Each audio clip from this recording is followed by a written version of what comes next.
Why is it such a ludicrous idea for us to imagine that our beaches are free and open to the public and people are employed there to pick up the garbage? Instead, we choose to call Jamaicans nasty. Why?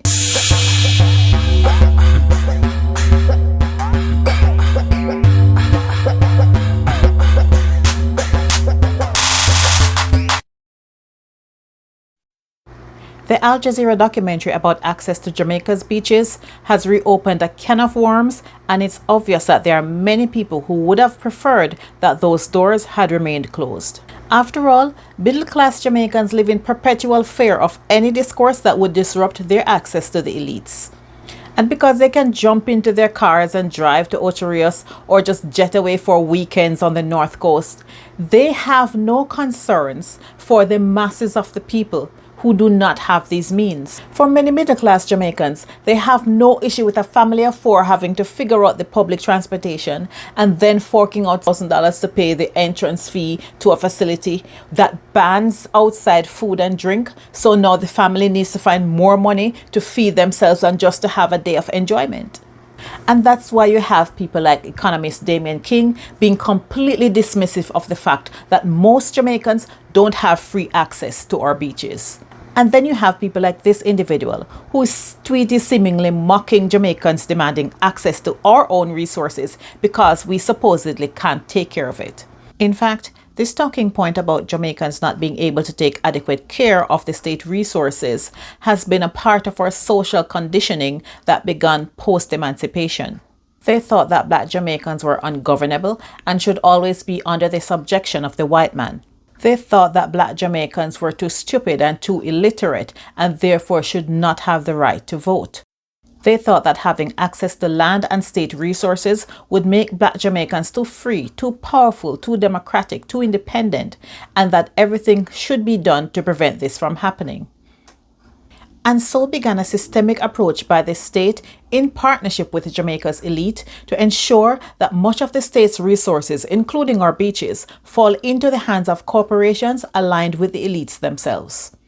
Everyone who has been in control since independence have been very successful at this social conditioning in having the masses of people believe that they deserve very little.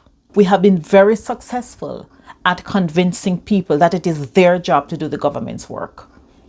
As Jamaican attorney Kenyatta Powell posted on Twitter, it ought to be the state's job to keep the beaches clean and orderly so that free, unimpeded access can be afforded to all citizens. Instead, the state has sold off substantial bits of the coastline to corporations who then block access. When I hear people say government can't do everything, what is the everything we're asking the government to do? We're asking the government to maintain our resources for us, in trust for us. When people say the government can't do everything, what? What is the everything? The government cannot provide consistent clean water supply. The government can't provide consistent garbage collection. This is the everything. The government can't consistently maintain our roads. The government can't consistently ensure that people have access to the state resources that they're holding in trust for us. This is the everything that we're asking the government to provide. Why is it such a ludicrous idea for us to imagine that our beaches are free and open to the public and people are employed there to pick up the garbage? Instead, we choose to call Jamaicans nasty. Why? How is it that other countries are able to support and maintain free access to their beaches and at the same time upkeep those beaches without charging a fee? What we're actually asking for is access to what we, the people, own. And it is not a big ask. We are told that Jamaicans are nasty because the government has fallen short of its responsibilities.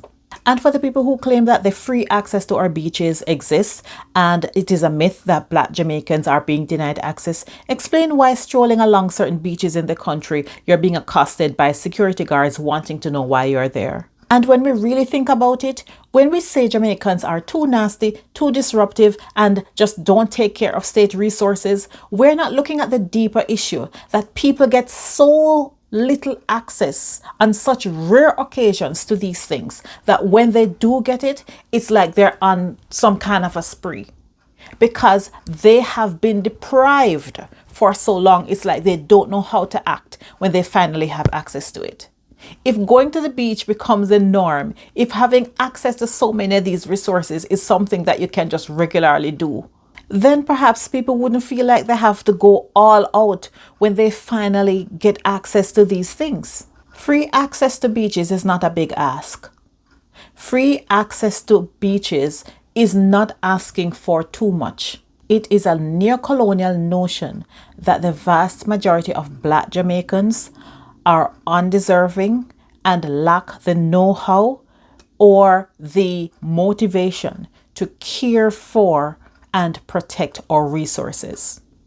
Lack of access is what drives people to go above and beyond on the rare occasions that they do have access to these things and to these places. And that's something that we should really think about the next time someone says Jamaicans don't know how to take care of nothing.